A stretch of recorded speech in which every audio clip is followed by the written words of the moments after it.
नमस्कार, घटना चक्र में आपका स्वागत है। मैं हूं विपुल सिंह और हमने कल से खास पेशकश शुरू की है। घटना चक्र के दौरान 2014 जाने को है, 2015 का इंतजार है। क्या कुछ खोया, क्या कुछ पाया 2014 में, ये हम लगातार चर्चा कर रहे हैं। और आज हम चर्चा करने जा रहे हैं अर्थव्यवस्था के लिहाज से 2014 कैसा रहा।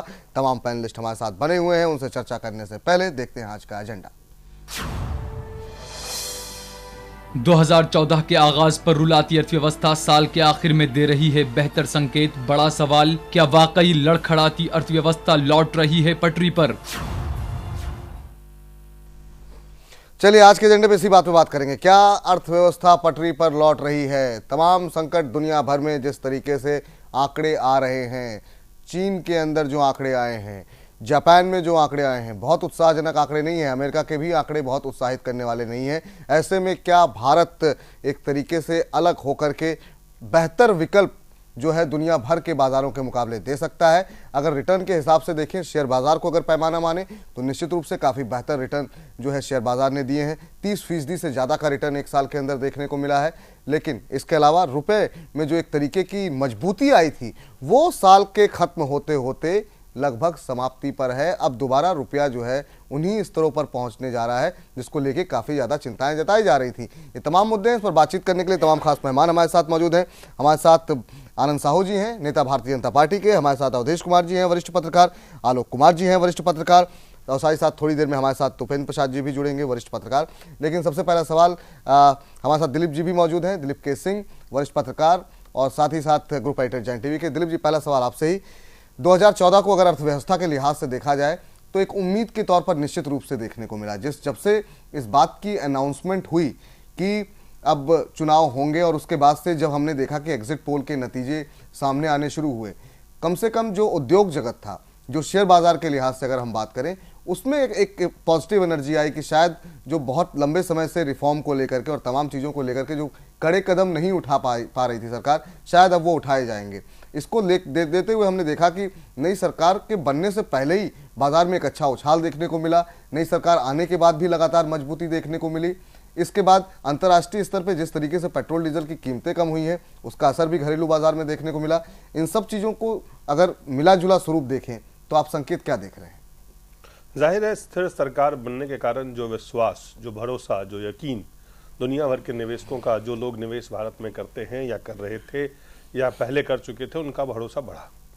और उसके कारण बहुत सारे चीज़ों में आपको, खास करके शेयर बाजार से लेकर कुछ और जगहों पे आपको उसका जो सुस्ती था, मंदी था, वो उससे निकलने का एक संकेत मिला। क्योंकि जो जो लोग आर्थिक विशेषज्ञ हैं वो जानते हैं इन तमाम चीज़ों का मतलब। लेकिन मैं एक बिल्कुल ले मैन के हैसियत से, एक कॉमन मैन के हैसियत से, बिल्कुल ऐसा व्यक्ति जो अपने जीवन पे क्या असर पड़ता है उसको अगर देखे तो वो चीज़ें हम बता सकते हैं आपको कि तेल के दाम में अगर तेल के दाम कम हुए तो महंगाई जिस तरह से थी उससे इस स्तर पे थोड़ी सी कमी दिखी। और साथ ही साथ जैसे जो एक फील गुड फैक्टर जिसे कहते हैं, एक बेहतर जो है पॉजिटिव, जैसे आप कहते हैं एनर्जी, वो एक बेहतरी के तरफ लोगों में ये लोगों को लगने लगा कि तेल के दाम घट रहे हैं, सामान के दाम घट रहे हैं, कुछ ऐसे चीजें हैं, कुछ ऐसे वस्तुएं हैं जिनके मूल्य घट रहे हैं। और उससे लोगों को लगा कि ये शायद अच्छे दिनों के आने के संकेत है। लेकिन कुछ चीजों के दाम ऐसे बढ़े एकाएक, जिससे लोगों को लगा कि क्या वाकई जो अगर अर्थव्यवस्था बेहतर हो रही है, इसका फायदा आम लोगों को, कॉमन लोगों को, जैसे मेडिसिन का दाम जो बढ़े, मेडिसिन के दाम बढ़ने के लेके और तमाम चीजें बाकी अगर आप देखें, लाइफ जो है जो जीवन के लिए आपको जीने के लिए जो बाकी चीजें हैं, अगर सब्जी और फल या कुछ चीजें जो सीधा सीधा रिलेटेड है वो अगर सस्ते हुए तो कई चीजें ऐसी जो महंगी भी हुई है। तो उन चीजों पर अगर हम लागे तो उसको अगर नजर डालें तो मुझे लगता है कि क्या वाकई इकोनॉमी जो है वो बेहतर हो रही है। एक सवाल मेरे भी मन में है, ये सवाल मेरे भी मन में है। जी जी, चलिए ये सवाल को हम जरा तमाम लोगों से पूछेंगे और इसका जो है इसका मायने भी निकालेंगे कि आखिर में अगर वाकई में रिकवरी आ रही है इकॉनमी में तो उसके संकेत जो है नई जॉब क्रिएशन पर क्यों नहीं देखने को मिल रहे हैं? क्या अभी भी जो उद्योग जगत है उसके मन में तमाम शंकाएं हैं जिसकी वजह से वो विस्तार अपना नहीं कर रहे हैं? ये तमाम ऐसे सवाल इस पर चर्चा करेंगे। लेकिन पहले जो सिंपल सा सवाल है, अवधेश जी आपसे भी वही जानना चाहेंगे, 2014 को अर्थव्यवस्था के लिहाज से आप कैसे देख रहे हैं, इस पर टिप्पणी कीजिए, उसके बाद बहस को थोड़ा और खोलेंगे। देखिए, जैसा पूरा देश जानता है कि 2009 के बाद से 10 के बाद से खासकर हमारी अर्थव्यवस्था जो है औंधे मुंह गिर पड़ी थी और हर क्षेत्र में, चाहे उद्योग का क्षेत्र हो, चाहे शेयर बाजार हो, चाहे सेवा का क्षेत्र हो, सेवा क्षेत्र थोड़ा बहुत बचा हुआ था, बाकी सारे क्षेत्र जो है वो एक प्रकार से नकारात्मकता का संकेत दे रहे थे। दुनिया की भी अर्थव्यवस्था ढही हुई थी। 2014 के अंत आते आते हम देख रहे हैं कि धीरे धीरे जैसे हर क्षेत्र में एक सुधार या एक बेहतरी की शुरुआत हम देख सकते हैं। वो कोई अभी ठोस या हम ये नहीं कह सकते हैं कि वो कोई कंसोलिडेट हुआ है, लेकिन हम हर स्तर पर एक शुरुआत देख रहे हैं। जैसे जो संपूर्ण विकास को आप ले लीजिए, दिलीप जी आप जानते ही हैं कि आंकड़ों पर नाक बहुत सिकोड़ते हैं, लेकिन कुछ तथ्य तो आंकड़े भी बताते हैं कि जैसे आप देख लीजिए पिछले साल का ग्रोथ आप जानते ही 5% के नीचे रहा है, लेकिन इस समय 5.5% के आसपास हमारा ग्रोथ पहुंच गया है। एक तो जो महत्वपूर्ण है ओवरऑल चीजों को देखने के लिए, तो वो ओवरऑल का मतलब है कि उसमें इंडस्ट्री भी शामिल है, उसमें मैन्युफैक्चरिंग भी है, उसमें सर्विस सेक्टर भी है, उसमें एग्रीकल्चर भी है। तो चाहे ये एक बड़ी चीज है। दूसरा ये है कि जो मैन्युफैक्चरिंग का कंट्रीब्यूशन 10% के नीचे आपको मालूम है आ गया था, इस 2 छमाही में करीब 16% आया है। हालांकि उसको सरकार का लक्ष्य है कि हम 25% तक ले जाएं, जो चीन जैसे मैन्युफैक्चरिंग में आगे बढ़ा वैसे करें। उसके लिए जो सरकार का हम देख रहे हैं कि 3-4 स्तरों पर सरकार काम कर रही है। सबसे पहला तो यह है कि मैन्युफैक्चरिंग या इंडस्ट्री या कारोबार को बढ़ाने के लिए जो नियम कानून हो सकते हैं बेहतर, वो देना, उनके लिए जो आवश्यक पूंजी उपलब्ध कैसे हो ये है, उनके लिए जो श्रम समय पर वो ले सकते हैं वो है, जो इंफ्रास्ट्रक्चर के लिए जमीन वगैरह है उसको आसान बनाना, उसी प्रकार से जो निर्यात आयात है हमारे उसके नियमों को शिथिल करना, ये सब कदम सरकार के उठ रहे हैं धीरे धीरे। उनका असर हमको और आगे दिखाई देगा, लेकिन एक बेहतरी नजर कम से कम आंकड़ों के स्तर पर, सरकार की नीतियों के स्तर पर आ रही है। लेकिन जो आपने एक बात उठाई है उसका उत्तर यह है कि हमारे देश के औद्योगिक घराने जो है कुछ चूंकि जानबूझ के प्रतीक्षा में भी बैठे हैं कि सरकार कुछ और कदम उठाए, जो कि कल अरुण जेटली ने कहा है कि भाई अगर रिजर्व बैंक ब्याज दर नहीं घटाएगा, अगर पैसे उपलब्ध नहीं होंगे तो मैन्युफैक्चरिंग कहां से होगा, फिर इंडस्ट्री ग्रोथ बढ़ेगा कैसे। और रघुराम राजन ने गिराया नहीं है, तो वो एक वेट कर रहे हैं कि हमको पैसे आए हमारे पास। श्रम कानून का सरकार ने कुछ संशोधन कर दिया है, इसके बाद हम देखेंगे कि धीरे धीरे शायद मार्च आते आते हमको 5.5% अंतिम समय तक शायद ग्रोथ दिखाई पड़े। आलोक जी, 2014 अर्थव्यवस्था के लिहाज से आप कैसे देख रहे हैं? विपुल, अगर शुरुआत की बात करें, वैसे तो आंकड़ों के लिहाज से हम बात करें तो ये उचित नहीं होगा कि दिसंबर को हम नहीं मान सकते साल का अंत, लेकिन व्यावहारिक तौर पर, एक भारतीय के तौर पर अगर देखूं मैं, तो साल की शुरुआत में बहुत रूल आ रहा था ये, और जाते जाते बहुत सुकून देते हुए जा रहा है 2014 में। अब इसकी परिणति मार्च में आएगी, जैसा कि अवधेश जी बता रहे थे कि क्या आंकड़ों में आता है, लेकिन यह सच्चाई है कि 2014 में बदकिस्मती कही है, जो भी अंतर्राष्ट्रीय बाजार में 120 रुपये बैरल था तेल की कीमत, जो घट करके साल के अंत तक 60 रुपये से नीचे के आसपास आ गया है। तो ये आमूलचूल बदलाव है। बहुत दिनों के बाद लोगों ने देखा है कि पेट्रोल और डीजल में कमी आई है, उसकी वजह से आपकी ट्रेन के किराए बढ़ा दिए गए थे, सब बढ़ा दिए गए थे, उस किरायों में गिरावट आनी बाकी है तेल की वजह से। लेकिन दूसरी बात है कि 2.5% आप उस पर ले रहे थे वो एक्सपोर्ट, अब उसे बढ़ा करके 7.5 रुपये आपने कर दिए। तो ये सारे एक हार्श मेजर भी आप लेने की स्थिति में आए हैं और आपकी आमद बढ़नी शुरू हुई है, जो कि नहीं थी। हम बिल्कुल लड़खड़ाते हुए चल रहे थे, हमारी हालत बहुत खराब थी, तो हम जब चल रहे थे। दूसरी बात, जो खुशनुमा माहौल की बात हम कह रहे हैं कि सोना का कीमत घट गया है। बिल्कुल आप सोच सकते हैं इस लगन में लोगों ने जी खोल करके सोना खरीदा। 27,000 के आसपास आ गए, 32,000, 5,000 का फर्क आया। तो कैसे आया ये समझना पड़ेगा, लेकिन शेयर बाजार की बात आप ही कह रहे थे कि 30% का फायदा हुआ लोगों को, ये बहुत दिनों लोग भूल चुके थे। एक बड़ी बात कि 2007-8 में एक आंधी आई थी सॉफ्टवेयर इंडस्ट्री में, लोगों को बहुत बेहतरीन जॉब मिले थे, वो जॉब इस ढंग से कटेल हो गए और उसके बाद कईयों के वेतन घट गए। उसके बाद से स्थिति ये आई थी कि होम लोन चुकाना लोगों के लिए मुश्किल हो गया। कई मल्टीनेशनल में काम करने वाले लोगों की शिकायत ये आई कि वो खुदकशी करने पाए। तो एक भयावह तस्वीर थी 2014 की शुरुआत में, जो अब बदलती हुई शनय शनय दिख रही है। और बड़ी उम्मीद रघुराजन पे ही है कि वो रेपो रेट की ठीक से समीक्षा करें और ये जो ईएमआई की कीमत को कम करें। और इसके प्रतीक्षा में ये साल बीतता जा रहा है, लेकिन शुभ संकेत के साथ बीत रहा है कि वो इस हालत में है कि इसे कम कर लेंगे। चलिए, आपने एक सवाल उठाया था कि सोने की कीमतों में जो कमी आई है वो क्यों आई है, वो अपने दर्शकों को हम बता देते हैं कि जब भी एक तरीके से दुनिया भर में या कहीं पर भी मंदी आती है, चाहे वो शेयर बाजार में हो, कमोडिटी बाजार में हो, लोगों के पास जब अपने पैसे निवेश करने का कोई विकल्प नहीं रहता है तो हमेशा निवेश जो है वो सोने में सुरक्षित माना जाता है। और इस वजह से जब बाजार गिर रहा था तब सोने की कीमतों में लगातार बढ़ोतरी देखने को मिल रही थी, लेकिन जैसे ही स्थितियां बेहतर हुई और बाजार में जो पैसे हैं वो आने लगे, शेयर बाजार में आने लगे, तो सोने की कीमतों में अपने आप जो है थोड़ी सी नरमी, थोड़ी गिरावट आनी शुरू हुई है, जिसकी वजह से लोगों ने सोने में खरीदारी की। चलिए आनंद जी, आप कैसे देखेंगे 2014 को? पेट्रोल डीजल की बात पे मैं थोड़ा सा अगर आप ना करें तो ज़्यादा बेहतर हो, क्योंकि उसके लिए आपकी सरकार से ज़्यादा जिम्मेदारी जो है वो अंतर्राष्ट्रीय कारणों की है। इसके अलावा बताइए 2014 में क्या कुछ वजह हैं जिसके आप अर्थव्यवस्था के लिहाज से कैसे देख रहे हैं?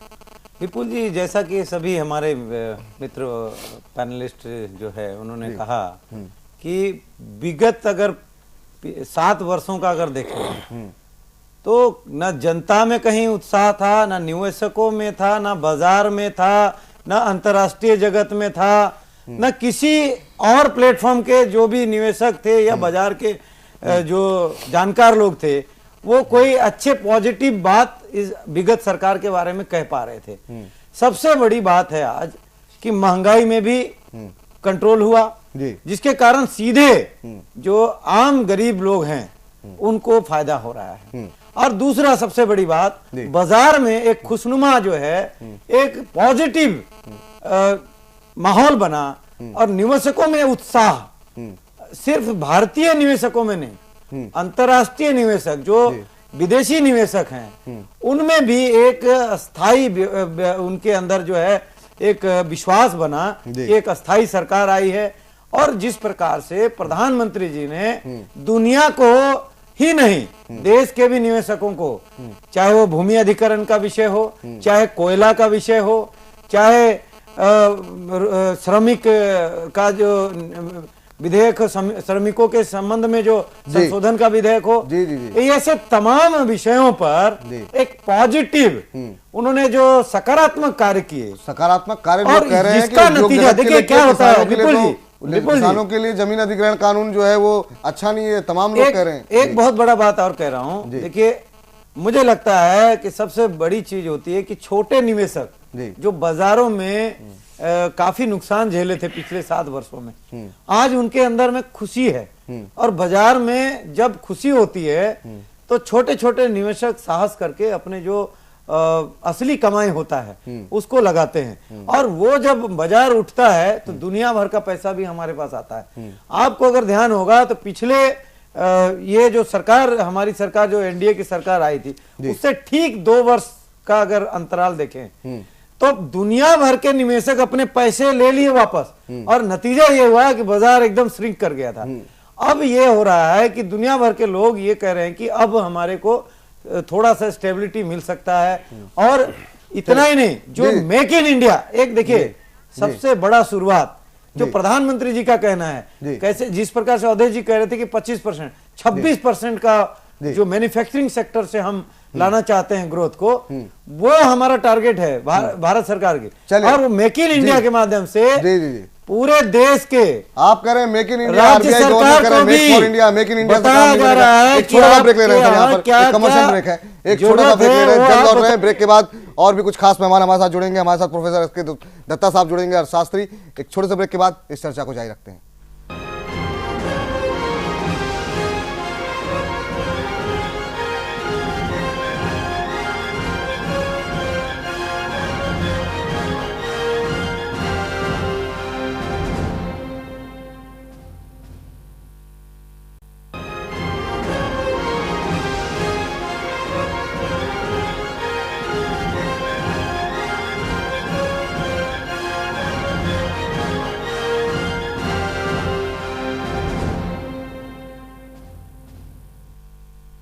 घटना चक्र में ब्रेक के बाद आपका स्वागत है। हम बात कर रहे हैं 2014 अर्थव्यवस्था के लिहाज से कैसा रहा। क्या जो संकेत मिल रहे हैं वो एक आशा की किरण दिखा रहे हैं कि हाँ 2015 काफ़ी बेहतर साबित होगा।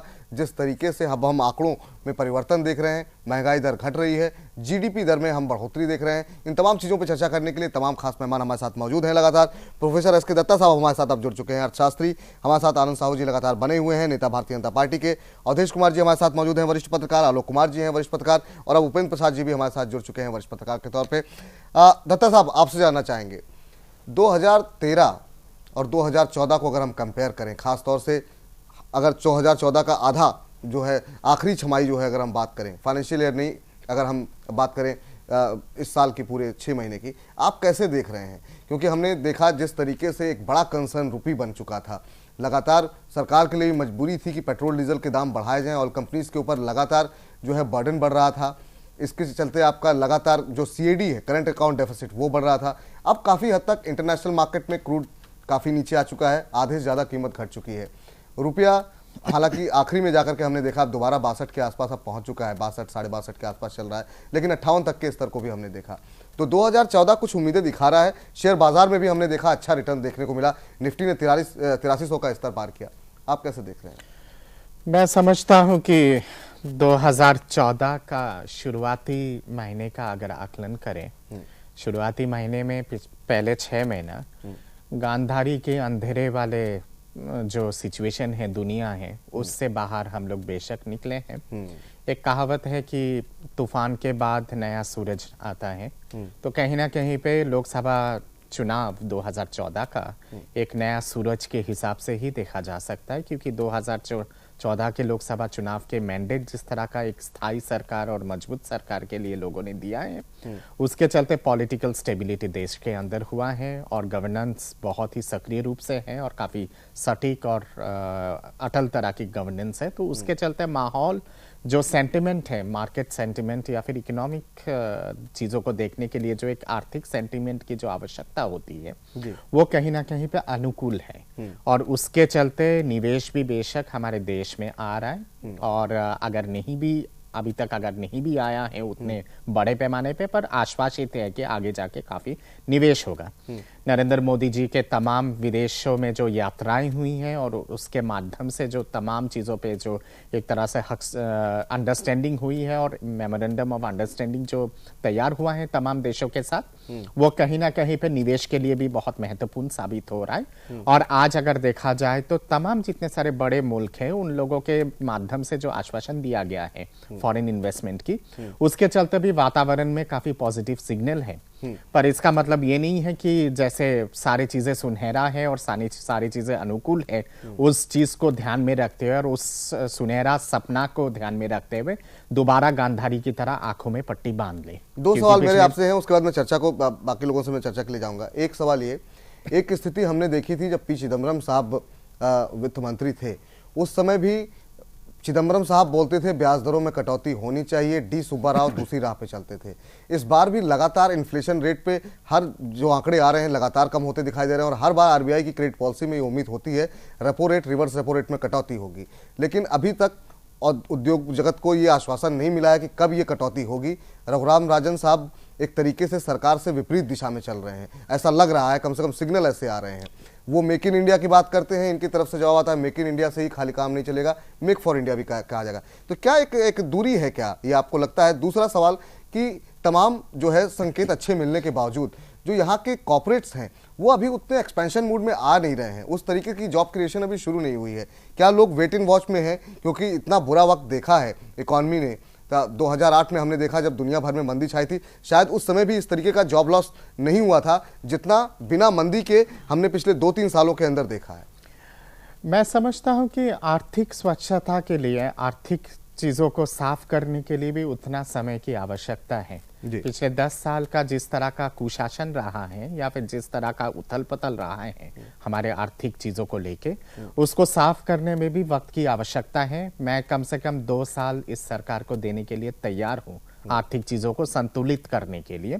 2 साल के अंदर अगर नहीं होता है आर्थिक चीज़ें संतुलित, तब ये सरकार की विफलता मानी जाएगी।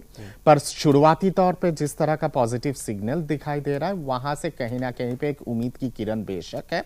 हाँ, जहां बात आती है रिजर्व बैंक ऑफ इंडिया के गवर्नर की तालमेल की भारत सरकार के साथ, या फिर आपके फाइनेंस मिनिस्टर के साथ या फाइनेंस मिनिस्ट्री के साथ, मैं समझता हूं कि वहां पे कहीं ना कहीं पे एक लैक ऑफ अंडरस्टैंडिंग जरूर है और कहीं ना कहीं पे कमी है दोनों चीजों के वेवलेंथ पे और दोनों संस्थाओं के वेवलेंथ पे।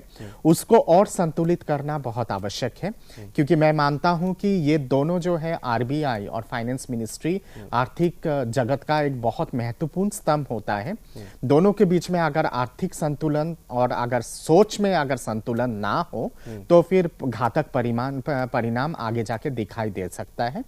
जहां आपकी महंगाई की जहां बात आती है या फिर प्राइस की जहां बात आती है, कंज्यूमर प्राइस इंडेक्स के हिसाब से अगर देखा जाए, बेशक महंगाई पे रोक लगा है और कम हुआ है, पर होलसेल प्राइस इंडेक्स के हिसाब से अगर देखा जाए तो वो विपरीत है, वो उल्टा है।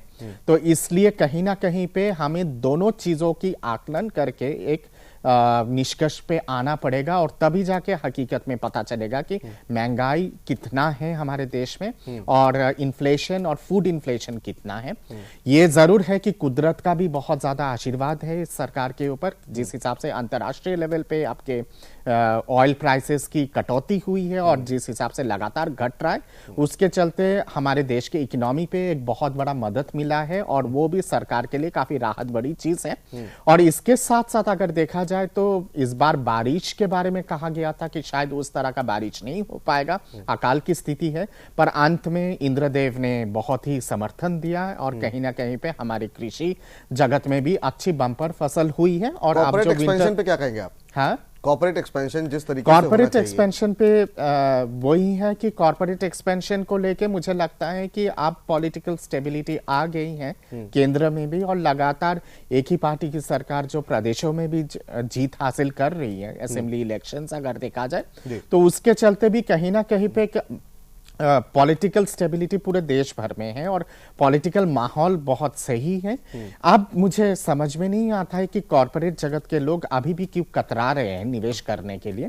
निवेश आज उनको करना होगा। आज अगर हमारे देश के डोमेस्टिक कॉर्पोरेट इंडस्ट्रीज जितने हैं, जितने सारे उद्योग घराने हैं, वो अभी भी अगर वेट एंड वॉच अप्रोच अगर अपनाते हैं और कल को अगर जितने सारे विदेश के जितने सारे कंपनीज हैं वो आके अगर निवेश करना शुरू कर देंगे, तो कहीं ना कहीं पे कट थ्रोट कंपटीशन जो मार्केट में है, इस कट थ्रोट कंपटीशन में ये तमाम डोमेस्टिक कंपनीज पीछे रह जाएंगे। तो इसलिए अब एक अनुकूल समय है, इस अनुकूल समय का सही दिशा में और सही तरह से इस्तेमाल करने की आवश्यकता है। कॉर्पोरेट जगत को सही सोच अपनाने की जरूरत है, क्योंकि जितने सारे पैरामीटर्स आर्थिक चीजों का अगर देखा जाए, तमाम पैरामीटर्स पॉजिटिव है, पर पॉजिटिव का मतलब ये नहीं है कि बिल्कुल हम लोग ढोल नगारा लेके बाहर निकल जाए और एक तरह से पूरा उसका जय जयकार करें। अभी भी भारत की आर्थिक परिस्थिति काफी जटिल है और अभी भी उस संकट से बाहर नहीं निकला है। उसके लिए और समय की आवश्यकता है। चलिए उपेंद्र जी, आपसे जानना चाहेंगे, एक तो बहुत छोटा सा टिप्पणी है कि 2014 आप अर्थव्यवस्था के लिहाज से कैसा देख रहे हैं? दूसरा, जैसा कि तमाम चीज़ों में लोगों ने बताया कि काफ़ी पॉजिटिविटी देखने को मिल रही है, उसके बावजूद जिस तरीके से हमने देखा कि जो कॉर्पोरेट्स थे, जो विदेशी निवेशक थे, उनकी तरफ से जो सुस्ती देखने को मिली, शायद सरकार को ऐसा लगा या निवेशकों को ऐसा उस समय लग रहा था कि सरकार रिफॉर्म्स को लेकर कितना गंभीर है। शायद इस इमेज को हटाने के लिए आप कहेंगे कि सरकार ने लैंड एक्विजिशन बिल जो है ऑर्डिनेंस के जरिए पास किया है, बीमा के अंदर एफडीआई जो है अलाउ 49% कर दिया है। तो क्या ये कोशिश सरकार कर रही है मैसेज देने की लगातार कि नहीं, हम पूरी तरीके से अपने दरवाजे खोल रहे हैं, आप भरोसा जताइए हम पर? देखिए, पॉलिटिकल इनस्टेबिलिटी के कारण या सोनिया गांधी और मनमोहन सिंह के बीच जो एक टसल भी था, उसके कारण मनमोहन सिंह सरकार के जो अंतिम 4-5 साल हैं, दूसरा आप कार्यकाल ही पूरा कहिए, उसमें इकोनॉमिक पॉलिसीज के लेवल पर पूरा पैरालिसिस की स्थिति थी। सरकार नीतियां नहीं बना पा रही थी, कानून नहीं बना पाए जा रहे थे, भ्रष्टाचार के खिलाफ आंदोलन चल रहा था, उसके कारण सेशन बर्बाद हो रहा था। तो वो बहुत, उसके कारण बहुत नुकसान हुआ। अब ये जो नई सरकार का जो पहला साल है, तो इसमें पॉलिसी लेवल पर बहुत कुछ अभी हुआ नहीं है नया, क्योंकि ये जो बजट था उसको भी लोगों ने कहा कि ये तो बजट वही है जो चिदम्बरम ने बनाया था। तो चिदम्बरम का जो बजट है, चिदम्बरम ने वोट एंड अकाउंट बनाया था 4 महीने के लिए, फिर है कि इन्होंने रेगुलर बजट पेश किया, तो उस सरकार द्वारा जो बनाई गया जो बजट था उसी को उन्होंने पेश किया। तो अभी ये जो अगला बजट आएगा वो मोदी सरकार का असली बजट होगा। पिछला बजट था जो उसका हैंगओवर था, और बाकी जो इकोनॉमिक रिफॉर्म्स की जो उम्मीद थी कॉर्पोरेट को, अभी तक वो उम्मीद पूरी नहीं हुई है, क्योंकि बहुत लेवल पर रिफॉर्म्स होना है। सिर्फ लैंड एक्विजिशन एक्ट ही नहीं, वो भी एक इम्पोर्टेंट है एक्ट है। जाते जाते पिछली सरकार ने एक ऐसा एक्ट बना दिया है वोट लेने के खातिर, जिसके कारण है कि बहुत मुश्किल है। स्मार्ट सिटी प्रोजेक्ट है सरकार का, वो आगे नहीं बढ़ पाएगा प्रोजेक्ट। उसके बाद है कि ये जो नया जो इंडस्ट्रियल एक्सपेंशन के लिए जो जमीन चाहिए, वो जमीन मिलना मुश्किल हो रहा है। तो ये जो समस्या है उसको हल करना है सरकार को। फिर है कि जो DTC डायरेक्ट टैक्स कोड हो गया, GST हो गया, गुड्स एंड सर्विस टैक्स हो गया, तो ये दोनों जो मेन फिस्कल रिफॉर्म्स है, मतलब जो राजकोषीय सुधार है, ये बहुत है, ये भी होना बाकी है। तो अभी जो नरेंद्र मोदी सरकार से जो उम्मीद की जा रही थी कि आर्थिक मोर्चे पर या आर्थिक सुधार कार्यक्रमों के मोर्चे पर जो एक से एक बड़े निर्णय ले, वो अभी तक निर्णय नहीं लिए गए हैं। वो पहले जब बजट आएगा तो बजट के दौरान सरकार है जो अपना जो नियम है, अपनी नीतियां हैं, वो स्पष्ट करती है और उसमें उसकी घोषणा होती है और आगे उसी हिसाब से इनेक्टमेंट होता है। तो वो अभी होना बाकी है। ये जो बजट है, ये जो साल है, ये समझिए कि मनमोहन सिंह सरकार का हैंगओवर अभी तक चल रहा है। उस हैंगओवर से अभी तक हम मुक्त नहीं हुए हैं, और रेट ऑफ ग्रोथ भी नहीं ज्यादा बढ़ा है। ये अच्छी बात है कि रेट ऑफ इन्फ्लेशन दोनों गिर गया है, CPI भी गिरा है और WPI के लिहाज से भी गिरा है, वो एक अच्छी बात है। लेकिन अभी भी हमें अच्छे दिन देखने के लिए हमें इस बजट का इंतजार करना पड़ेगा कि बजट में क्या कुछ तारा खोलते हैं अरुण जेटली। चलिए अवधेश जी, आपसे मेरा सवाल ये है कि तो तमाम बातें तो हमारी ये हो गई कि बाजार अच्छा प्रदर्शन कर रहा है, कॉर्पोरेट को खुश करने की कोशिश हो रही है, रिफॉर्म की सरकार कोशिश कर रही है। सवाल लेकिन ये है कि पिछले 6-7 महीने जो भी सरकार के रहे हैं, आम आदमी के लिए क्या बदला है? अगर पेट्रोल डीजल को छोड़ें, अभी भी रोजगार के लिए उतनी ही मशक्कत है, रोजगार के बहुत ज़्यादा अपॉर्चुनिटीज़ खुले नहीं है, रहना काफ़ी महंगा है, दवाइयाँ महंगी हो गई हैं, शिक्षा महंगा, लगातार शिक्षा काफ़ी महंगी है। ऐसे में आम आदमी के लिए क्या कोई राहत की खबर आप देख रहे हैं? क्योंकि उसके लिए पेट्रोल डीजल की कीमतें कम हुई है, ट्रेन में सफ़र करना जो है उसके लिए अभी उतना ही महंगा है जितना पहले महंगा था। आम आदमी के लिहाज से आप 2014 में कोई विशेष परिवर्तन आप देख रहे हैं, या आपको लगता है कि अभी कोशिश सरकार की सिर्फ कॉर्पोरेट जगत को और विदेशी निवेशकों को खुश करने की है? देखिए, हमारे इस पूरे बहस के 2 भाग हैं, जिसके पहले भाग में उद्योग कारोबार, जिसमें आयात निर्यात भी शामिल है, शेयर मार्केट शामिल है, उस पर हमने किया। दूसरा आता है कि अब आम आदमी की दृष्टि से जो बाजार पूंजीवाद की अर्थव्यवस्था होती है, उसकी सोच यह है कि अगर हमारा बाजार तेज होता है, यानी हमारे उत्पादन होते हैं, उनकी बिक्री होती है, बैंकों के लोन आते हैं, बैंकों के लोन वापस होते हैं, तो उससे रोजगार बढ़ता है, उससे आम आदमी का विकास होता है। यह एक चक्र की तरह बाजार पूंजीवाद देखता है। नरेंद्र मोदी के आने के बाद मैं ये उम्मीद मैं कभी नहीं कर रहा था कि नरेंद्र मोदी एक रेडिकल चेंज को इकोनॉमी में, कोई भी आएगा, वो इस समय भारत की अर्थव्यवस्था मार्केट इकोनॉमी में जहां तक बढ़ गई है, अब उसमें रेडिकल चेंज नहीं हो सकता है कि इस इकोनॉमी को आप बिल्कुल आम आदमी केंद्रित बना दीजिए। तो फिर रास्ता वही है। तो उस दृष्टि से हमको देखना पड़ेगा। उसमें जैसे कुछ चीजें मैं बहुत स्पष्ट करना चाहूंगा, शायद कुछ बातें पर जैसे उपेंद्र जी कह रहे थे, देखिए कुछ बड़े पॉलिसी डिसीजंस हुए हैं। ये कहना कि पॉलिसी डिसीजन नहीं हुए, कुछ बड़े पॉलिसी, जैसे अभी मैं अभी देख रहा हूं कि श्रम सुधार का जो है, उसमें एक तो अमेंडमेंट बिल है, उसको लेबर लॉ अमेंडमेंट बिल पारित कराया है लोकसभा से, राज्यसभा में भी है। 44 श्रम कानून जो थे उसको कहा है कि नहीं, इसको अब 16 को तो एकदम ऑनलाइन करो, 1 मिनट देर मत करो, कि इसमें अगर देर होगी तो सारी समस्याएं हो जाती है। 6 लाख इकाइयों को श्रम पहचान संख्या जो है वो दिया है, और देने का काम भी बिल्कुल ये नहीं कि इसमें टाइम लग जाए।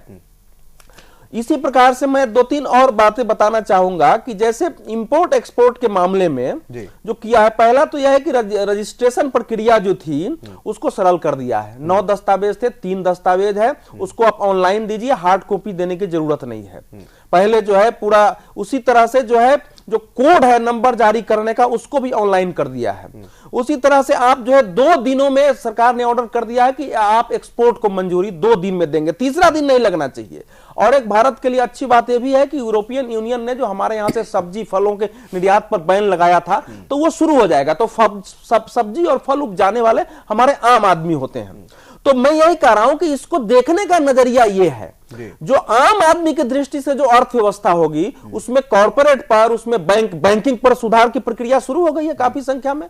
19 लाख करोड़ के प्रोजेक्ट जो है, जो पहले आए थे कि मंजूरी देनी है, अभी मैं पढ़ रहा था कि पीएमजी ने करीब 146 में से 146 ऐसे प्रोजेक्ट को हाथ में लिया है, जिसमें से 300 अरब डॉलर का करीब निवेश होना है। तो वो काम जरा तेज हुई है।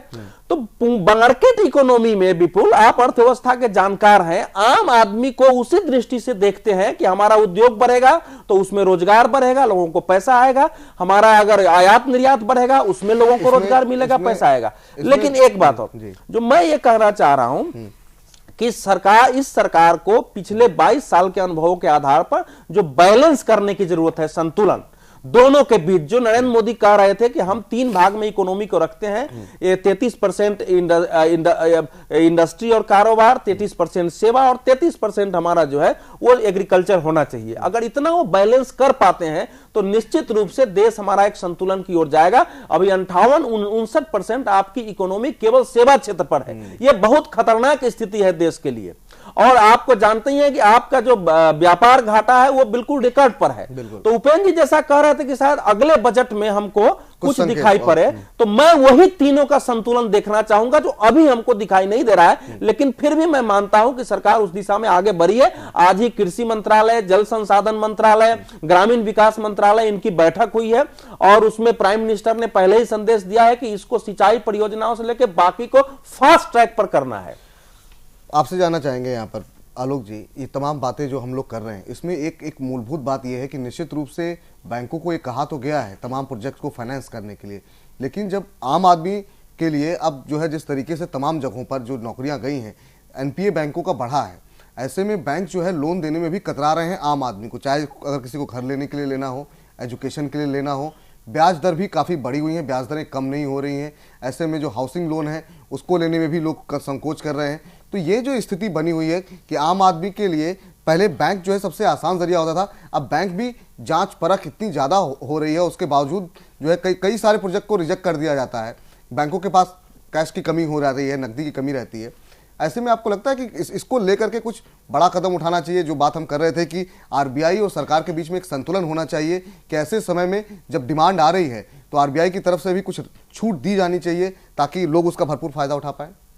विपुल, बैंकिंग सेक्टर का मैं उतना जानकार नहीं हूं, लेकिन मैं पिछले 3 साल से सहकारिता और कृषि क्षेत्र में काम कर रहा हूं और गंभीर काम कर रहा हूं। जैसा बता रहे थे अवधेश जी कि लंबे दिनों से ये बात लंबित है सरकार के पास कि किसान को लेकर के एक अलग बजट लाया जाए, उसे आम बजट में शामिल करने के बाद बजाय वो 33% हिस्सा जो है उस पर ध्यान दे, सिंचाई पे ध्यान दे, और ग्रामीण विकास मंत्रालय, सिंचाई मंत्रालय और ये कृषि मंत्रालय तीनों मिलकर के सम्मिलित रूप से ऐसी पृष्ठभूमि बनाए कि आज की तारीख में जो जमीन पर स्थिति है कि किसानी घाटे का सौदा हो गया।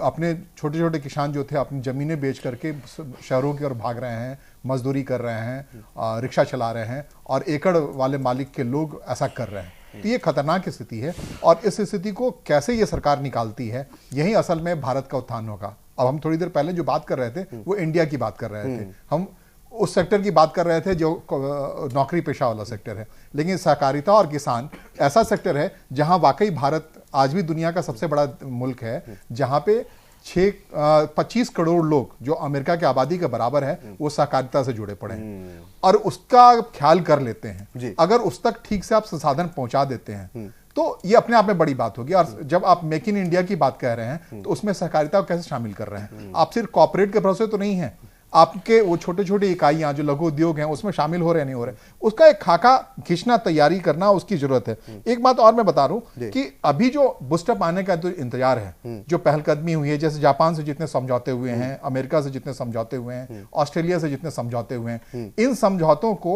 आकार लेना बाकी है, तो इसके लिए इंतजार करना पड़ेगा। लेकिन उस आकार में यह ज्यादा जरूरी होगा कि जब आप कह रहे हैं कि 70,000 करोड़ रुपए आप खाद सब्सिडी के नाम पर फर्टिलाइजर कंपनी को दे रहे हैं, वो अगर सरकार पिछले 2 साल से लगातार कह रही है कि मैं पैसा ये सीधे किसानों को देना चाहता हूं, मैं जो खेती कर रहे हैं उसे देना चाहता हूं, और वो अपने हिसाब से ये जो फर्टिलाइजर कंपनियां निकाल के ले जा रही हैं जो इंडियन है, इंडिया की बात है, हम वो भारत तक लागू करना चाह रहे हैं। अगर 70,000 करोड़ रुपए अगर उन किसानों के पास आप पहुंचाते हैं तो जाहिर तौर पर जो आत्महत्या की रफ्तार है वो कम होगी। और आप जो कह रहे थे ये सब कुछ बैंकिंग सेक्टर के जरिए ही होना है। वो जब तक आप सबल नहीं आएंगे, जैसे धन जन योजना आपने शुरू की, हर के बैंक अकाउंट की सुनिश्चितता की, तो जाहिर तौर पर लगता है कि आप कहीं ना कहीं जा करके उस कृषि सेक्टर पर, उस आम आदमी के सेक्टर पर जो आपके बेस में बैठा हुआ है, जिसको मजबूती के लिए तकरीबन 1971 से अभी इंतजार करना पड़ रहा है। हरित क्रांति का वो झुका आया था 75 में, अब वो इंतजार कर रहा है कि न्यू एज ऑफ हरित क्रांति कब आएगी।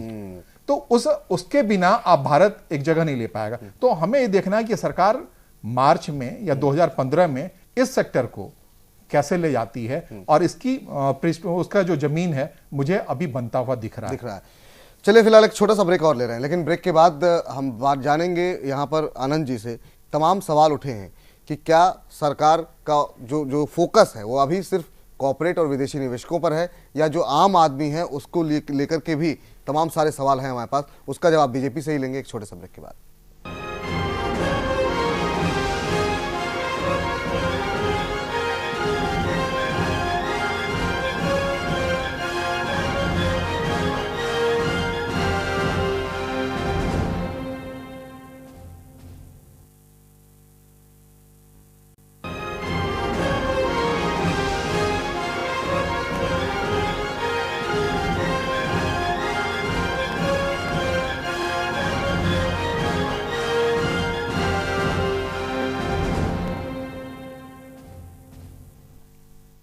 घटना चक्र में ब्रेक के बाद आपका स्वागत है। तमाम खास मेहमान लगातार हमारे साथ बने हुए हैं।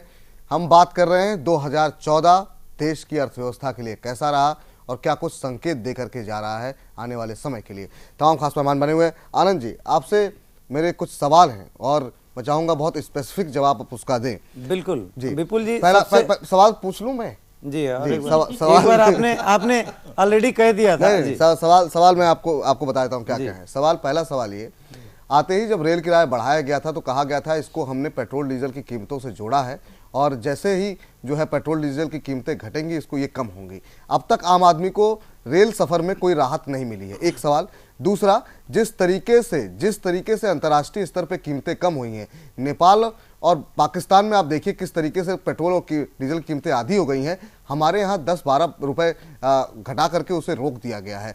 क्यों, ये इसकी वजह जानना चाहता हूं। तीसरा, आपने ऐसे समय में बल्कि एक्साइज ड्यूटी भी बढ़ा दी पेट्रोल डीजल के ऊपर। आपने कहा हमें अभी रकम की जरूरत है। ये समय एक बड़ी राहत का हो सकता था लोगों के लिए, लेकिन वो राहत सरकार क्या अपनी आमदनी करने के लिए या धन संचय करने के लिए कर रही है? ये बड़ा सवाल है कि ऐसे समय में जो आपके पास बेस्ट अपॉर्चुनिटी थी तो आपने उसका इस्तेमाल किया पेट्रोल डीजल को डीरेगुलेट करने के लिए। कल को कीमतें बढ़ जाएंगी तो लोगों को उसका खामियाजा उठाना पड़ेगा, लेकिन अभी जो राहत मिलनी चाहिए वो राहत नहीं मिल पा रही है। विपुल जी, बहुत ही संक्षेप में और सीधा जवाब देता हूं कि जिस प्रकार से आपने कहा कि पेट्रोल डीजल का दाम गिरा है अंतर्राष्ट्रीय जगत में, पर बैरल जो है कहीं 120 से लगभग 60 से नीचे आ गया है। तो आज सरकार ने एक फैसला ये किया है, जिस प्रकार से एक दिन हम किरीट सोमैया जी से बात कर रहे थे तो उन्होंने कहा कि राहत कोष की तरह जब बाजार जैसे अभी गिर रहा है तो वो जो पैसा अभी बच रहा है उसको हम एक पैकेज बना देंगे जहां पार्क रहेगा वो पैसा, और जब मुद्रा बढ़ेगा, जब बाजार में जब कीमतें बढ़ेंगे तब वहां से हम लाएंगे, जनता में कोई भार नहीं देंगे। तो ये एक पॉजिटिव सोच है सरकार की। तो इसका जो आपने सवाल किया था उसका जवाब मैंने आपको दे दिया। दूसरा मुझे एक और बात बताने दीजिए। आपने कहा कि जो सीधे डाउन किया जा सकता था, ऑलरेडी डाउन कर दिया, 7 बार लगभग डाउन कर चुका है सरकार ने। कितनी हुई सरकार? मैं एक चीज कहता हूं, 1 रुपया भी बढ़ता था तो हाहाकार मच जाता था। अभी 10-12 रुपये जब डाउन हो गए तब भी आप लोग एक बार भी नहीं बोले कि गवर्नमेंट ने अच्छा किया, चलो एटलीस्ट 10-12 रुपया कम कर दिया। आपने किसी ने नहीं कहा।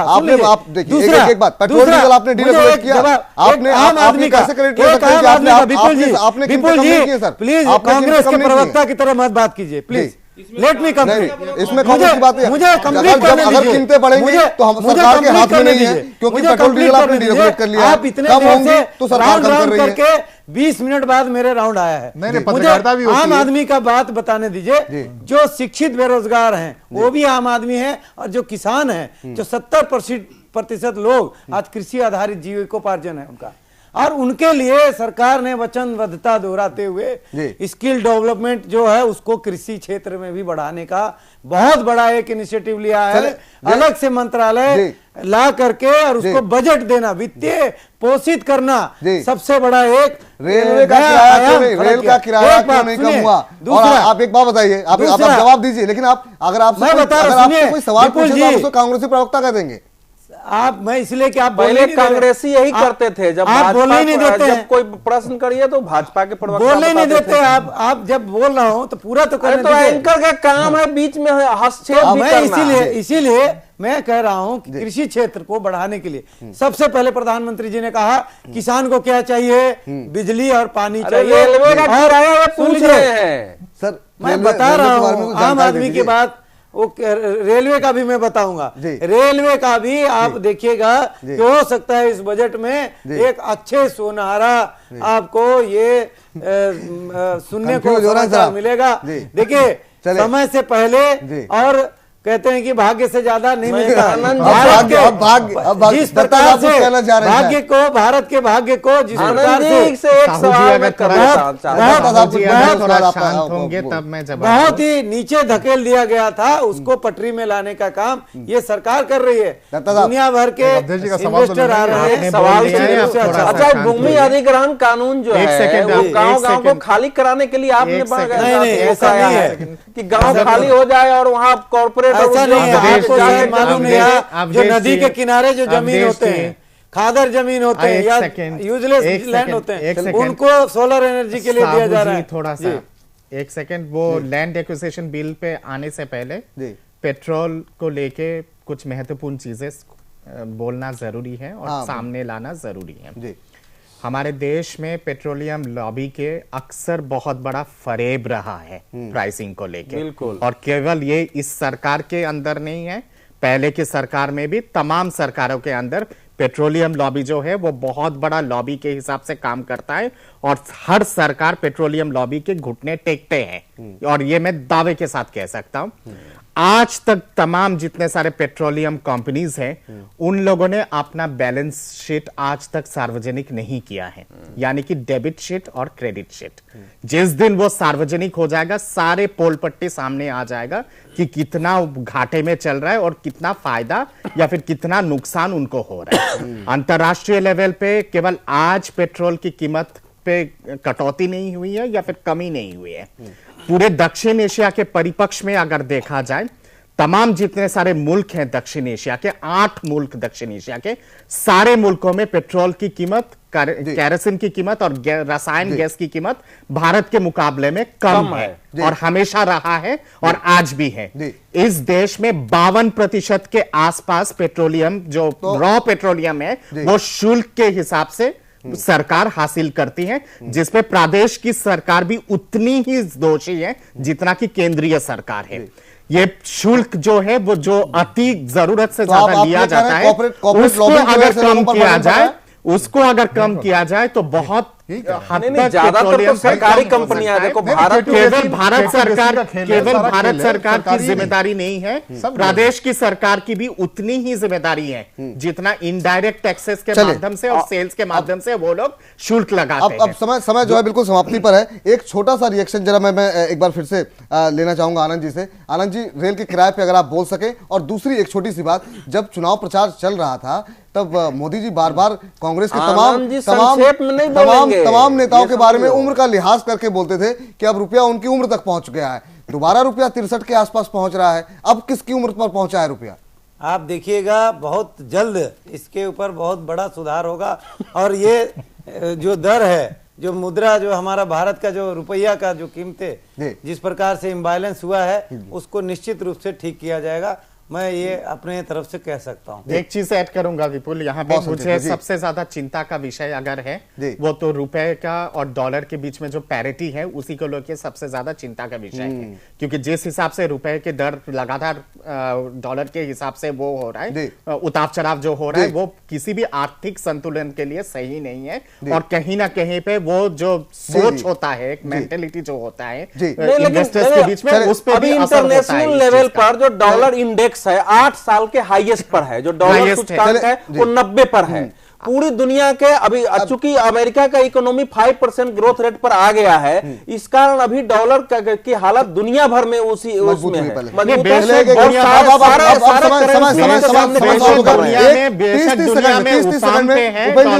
है। पर इसको अंतर्राष्ट्रीय डेट के साथ देखना पड़ेगा।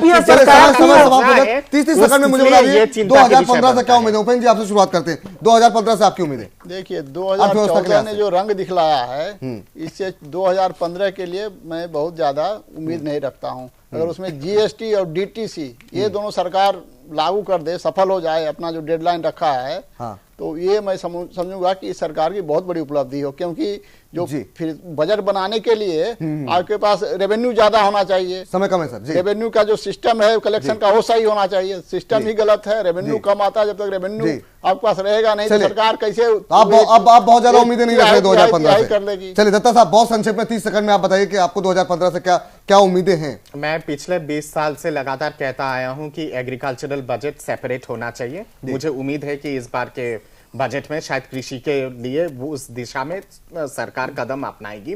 दूसरा ये है कि second generation reforms banking sector को लेके, इंश्योरेंस को लेके और आपके टैक्सेशन के जो रिफॉर्म्स है बहुत महत्वपूर्ण है, खास करके जीएसटी। ये सब चीजें अपेक्षित है कि 2015 के बजट में आएगी।